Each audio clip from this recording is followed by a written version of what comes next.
For 22 years, my family told me I was the selfish daughter who ruined Christmas. Every single December, I paid for their catered dinners, filled the space under their massive tree with expensive gifts, and funded my golden child brother's extravagant holiday demands, only to be mocked, criticized, and pushed to the edge of tears before dessert was even served. But this year, I decided I was done playing their villain. Instead of flying home to be their cash register and punching bag, I stayed on military base, ate a quiet meal with fellow service members, and turned off my phone. What my parents didn't know was that without my credit card funding their grand celebration, the entire illusion they built was about to collapse. When the frantic calls started pouring in at 6 p.m. on Christmas Eve, they weren't calling to ask how I was doing. They were calling because the venue bill was due. And for the first time in 2 decades, my wallet was completely closed. Follow my story until the end and comment the city you're watching from so I can see how far my story has reached. My name is Evelyn Carter, and I'm 46 years old. For the past 24 years, I've served as an officer in the United States military, building a life grounded in discipline, structure, and duty. My rank means I manage complex logistics, lead teams, and handle high-pressure situations without flinching. But for as long as I can remember, the moment I stepped foot back into my childhood home, none of my service or achievements mattered. To my family, I was never Captain Evelyn. I was just the reliable scapegoat. My parents, Richard and Eleanor, made sure the family dynamic was crystal clear. My younger brother, Gavin, was the golden child. A man in his late 30s who lived off my parents' coddling and had never held a steady job in his life. Whatever Gavin wanted, Gavin got. Meanwhile, my role was fixed. I was the dutiful older sister whose only job was to pay for everything while quietly absorbing their criticism. Every single December, a grand tradition took place at my parents' house. They loved hosting lavish 30-person holiday parties for their wealthy social circle. The catch? I was expected to foot the bill for the entire event, the top-tier catering, the high-end wines, and the mountains of wrapped gifts under the tree, especially for Gavin. And yet, no matter how much money I spent or how hard I tried to make things perfect, every Christmas ended the exact same way, with my mother looking at me with disdain and claiming I had somehow ruined the entire holiday. Last year's Christmas Eve was supposed to be the pinnacle of my parents' holiday season, but instead, it became the night that broke me. I had spent over $4,000 ordering a top-tier catered dinner for 30 of their high society friends. On top of that, I bought Gavin the expensive high-end laptop he'd been dropping hints about for months. I thought maybe, just maybe, this level of generosity would finally earn me a shred of genuine appreciation. Instead, a minor snowstorm delayed my flight by 2 hours.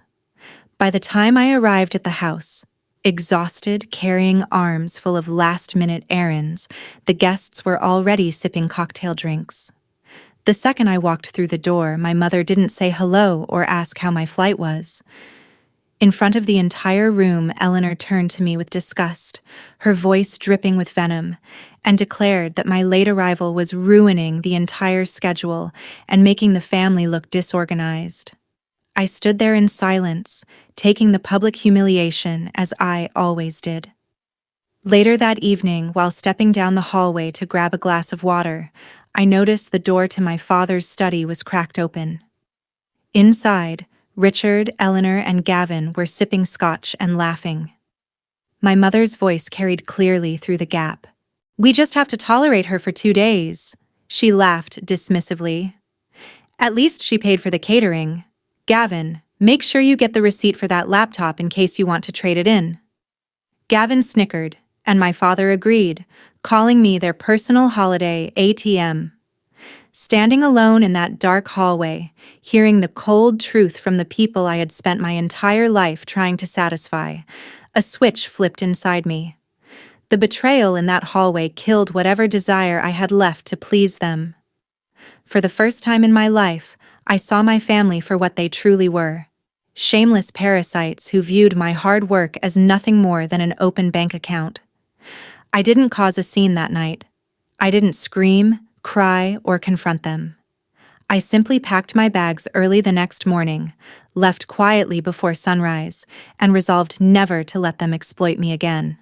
When December rolled around this year, the usual text arrived from my mother in early December.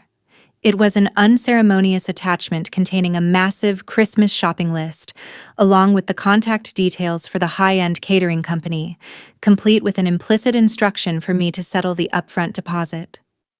Instead of opening my checkbook, I took a deep breath and typed out a brief, remarkably polite reply.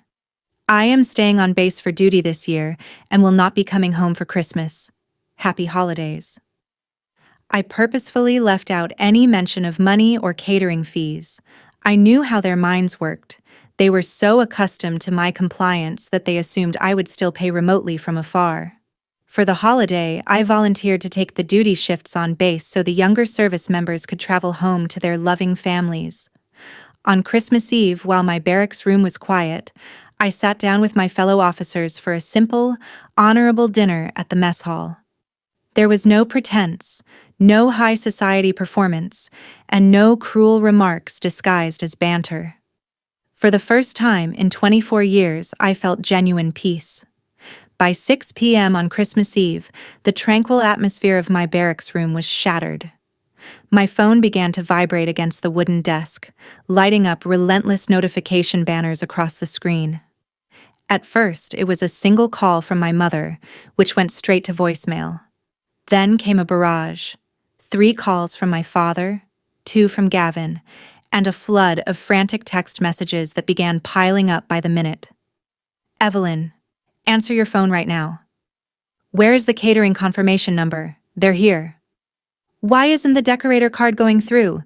Call us immediately.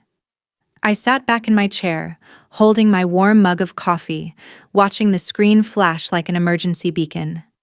The picture of what was happening miles away in my parents' living room became instantly clear. Just as I had suspected, my parents had completely ignored my text message from weeks prior. In their arrogant minds, they believed my refusal to attend was merely a minor temper tantrum, and that when push came to shove, their dependable ATM daughter would still quietly settle the invoices behind the scenes. They had gone ahead and booked the premium catering company, hired the high-end floral decorator, and arranged for the vintage wine delivery, all under the full expectation that the bill would magically be taken care of, just as it had been for the last 2 decades. Now, at 6 p.m. sharp, the exact time the vendors arrived to set up for 30 wealthy guests, the truth had finally collided with their expectations. The delivery drivers and head caterers were standing in the grand foyer, clipboard in hand, demanding an immediate payment of over $5,000 before unloading a single platter of food or lighting a single candle. And for the first time in my 46 years of living, my credit card wasn't there to save them. On the 15th missed call, I finally picked up the phone, hitting the speaker icon and placing it calmly on the desk in front of me. Before I could even speak, my mother's voice shrieked through the speaker, tight with absolute panic and fury. Evelyn, where on earth are you? Have you lost your mind? Eleanor screeched, background noise of frantic murmuring and clinking glassware echoing behind her. The caterer is standing in the kitchen right now demanding $5,000. The decorator won't even unload the table arrangements without a card on file. Give me your credit card details immediately. I told you 3 weeks ago, Eleanor, I replied, my voice steady, cold, and entirely unbothered. I am on base, I am not coming home, and I am not paying for your party. Don't you dare play games with me right now. My father's voice boomed from the background as he seized the phone. Your mother's guests are arriving in 20 minutes. You are ruining Christmas for this family, Evelyn. You are being completely selfish. I let out a slow, quiet breath, feeling a wave of absolute liberation wash over me. For 24 years, Richard, every single December you and Eleanor told me that I ruined Christmas. No matter how much money I spent, no matter how hard I tried, I was always the villain who ruined everything. I leaned in closer to the microphone, every word deliberate. So this year, I decided to give you exactly what you claim to hate. I removed myself completely. You built this grand illusion. Now enjoy paying for the holiday you made yourself. Before either of them could utter another word or scream another insult, I pressed the red button, ended the call, and instantly blocked their phone numbers. What happened back at the house after I hung up was described to me later by a distant cousin who witnessed the entire catastrophe firsthand. With no credit card to charge and no funds in their account to cover the $5,000 balance, the caterers didn't wait around. The head chef politely signed off, ordered his staff to reload the gourmet platters back into the trucks, and drove away. The decorator followed right behind them, taking every centerpiece and table arrangement with her. Within 30 minutes, my parents' high society friends began arriving in their evening wear, expecting a lavish, 5-course banquet surrounded by festive luxury. Instead, they walked into a cold, completely empty dining room with bare tables and 2 deeply panicked hosts. Desperate to save face, Gavin stepped forward and pulled out his wallet, attempting to pay for a last-minute emergency food delivery with his own credit cards. But one by one, every single card was declined right in front of the guests, brutally exposing his carefully cultivated facade of financial success. Left with 0 options, my mother had to do the unthinkable. She was forced to order cheap, fast food takeout for 30 wealthy attendees who were expecting fine dining. As the night wore on and the champagne ran out, the truth inevitably spilled over the bare dinner tables. The guests began asking where the usual feast was, forcing my parents to admit that they relied entirely on their daughter's military paycheck to throw the party every year. By the end of the evening, the high society circle they cared so much about realized the truth. Eleanor and Richard weren't wealthy philanthropists. They were parasitic enablers who publicly humiliated their own daughter while leeching off her hard work. The social status they spent decades building collapsed in a single night. Months have passed since that Christmas Eve, and my life has transformed in ways I never thought possible. I have kept strict, unbroken boundaries with my family, keeping their blocked numbers right where they belong. Without my financial safety net to catch them, reality hit my parents' household hard. Gavin was finally forced to swallow his pride, move out, and take a real job to support himself, while my parents had to downsize their lifestyle to fit their actual income. Standing here at 46 years old, wearing this uniform, I look back on that night not with anger, but with overwhelming gratitude. It took me over 4 decades to realize a truth that every one of us needs to hear. True family isn't defined by blood or shared last names. Family is made of the people who respect your boundaries, honor your sacrifices, and lift you up instead of using you as a footstool for their own pride. I traded a lifetime of toxic holiday performance for a quiet life of peace, self-respect, and genuine comradeship. And I wouldn't trade it back for all the money in the world. Now, I want to hear from you. Have you ever had to stand up to toxic family expectations during the holidays, or set a boundary that completely changed your life?